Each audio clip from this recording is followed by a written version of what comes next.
Okay, so I have good news for you. I totally figured out how to do this problem.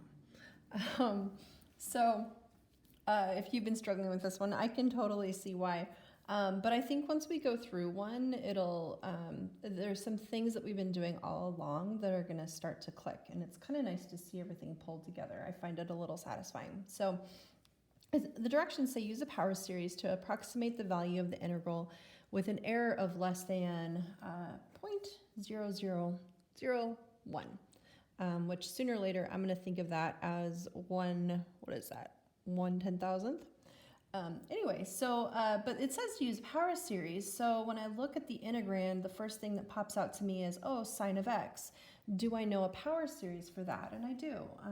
So sine of x, all odd powers, all odd factorials, get started on a positive term.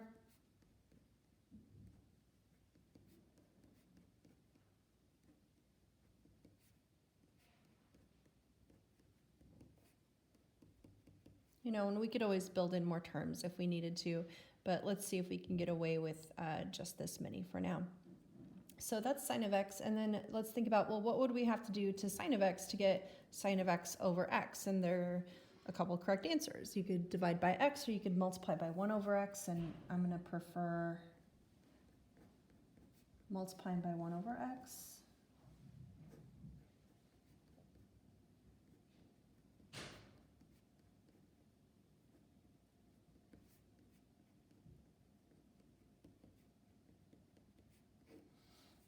Okay, and what would we then have after distributing that in? We would know that we'd have 1 minus x squared over 3 factorial plus x to the 4th over 5 factorial minus x to the 6th over 7 factorial, etc. And I don't think I've messed anything up yet. Okay, so now let's look at, okay, so we have an expression that's equivalent to sine of x over x. And sine of x over x is supposed to be inside this integral. So let's look at that. So the integral from 0 to 1 of sine of x over x with respect to x would be the same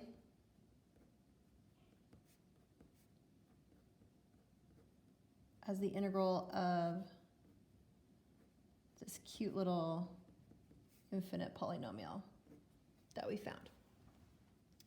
And so at this point, I would just follow my nose, do the antiderivative of the integrand, and then plug in my upper, lower, and lower bounds and see what happens. So let's go about that. So we would end up with antiderivative would be, it would be x cubed, but then it would be over 3 times 3 factorial, wouldn't it?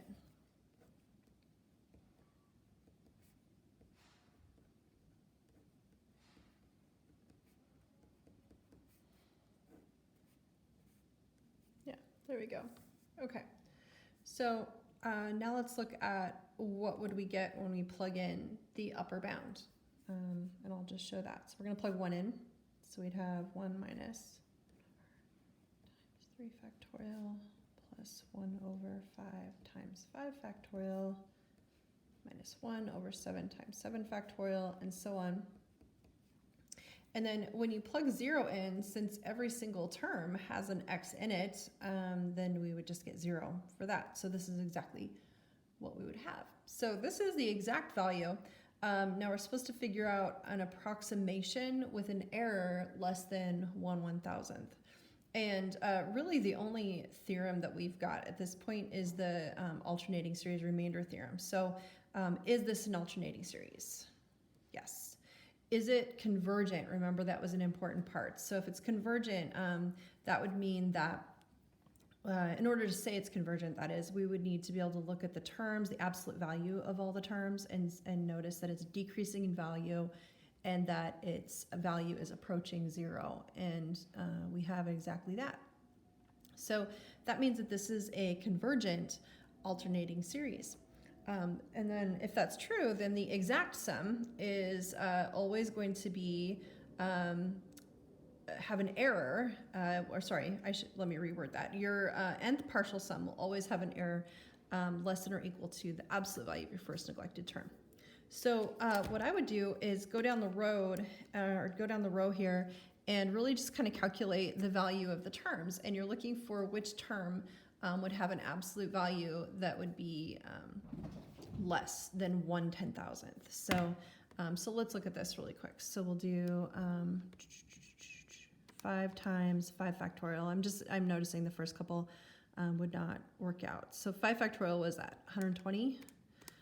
So this fraction is 1/600, and that is not less than 1/10,000th. So let's look at 1/7 times 7 factorial. So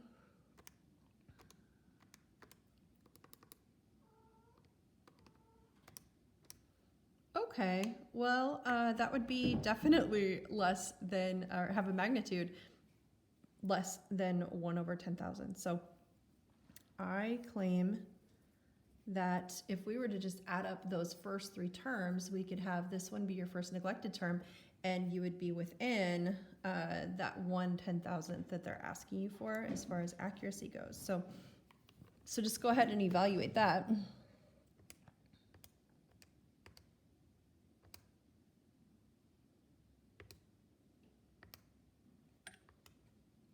Oh boy. 1 divided by 18 plus 1 divided by 5 times 120. There we go. Okay. Yay, the answer in the back of the book. Anyway, so 0.9461. There we go. Okay. Now, just a little practice for you with explaining yourself on the AP exam, because they will ask you to explain yourself. So that little phrase that you had memorized a while ago, let's bring that back to the forefront of your memory. So since this is a convergent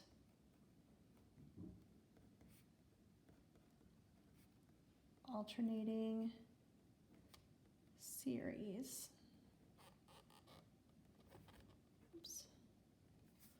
the difference between the exact value and, in this case, the third partial sum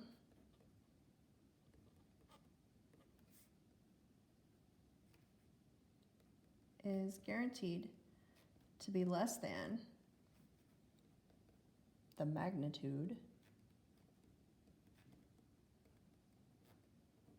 of the, you could say first neglected term, or in this case it would be the fourth term.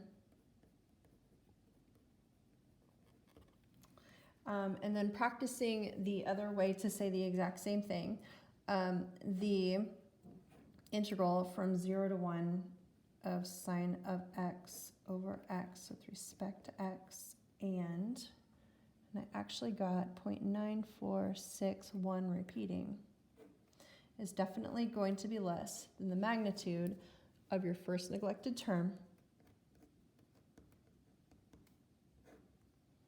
which, did I ever calculate that? Yes, which ended up being 1/35,280, which is definitely less than 1/10,000. A quick comment on problem 57 before I leave you to it. 57 on section 810 has 0.1 and 0.3 for your bounds, and then it has an integrand of the square root of 1 plus x cubed dx. Okay, so first thing, I showed how to find the expansion of something like this in a previous help video. If you don't want to watch the video, you could always look at,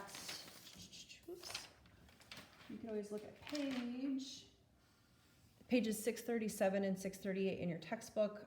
Look for the binomial series. and you could figure out how to find the polynomial expression for this. The other challenge for this problem is that neither of your bounds is 0 here. So what you could do in this case is you could simply split this into two integrals. So you would know that this is equal to 0.1 to 0. I think you'll be happiest if one of your bounds is 0 on these. And then plus the integral from 0 to 0.3. Oops, that's a plus sign there. Like that. And then if again, here, if you don't like having 0.1 or as your lower bound and 0 as your upper bound, remember you could always reverse the bounds. But it would negate your value. Anyway, so if you could figure out what this is, accurate to the 10,000ths place, and then this one as well, accurate to the 10,000ths place, doing the similar work to what I demonstrated for problem 53, then you would be able to add the two answers and have your approximation. I hope this is helpful. Hope you're doing well.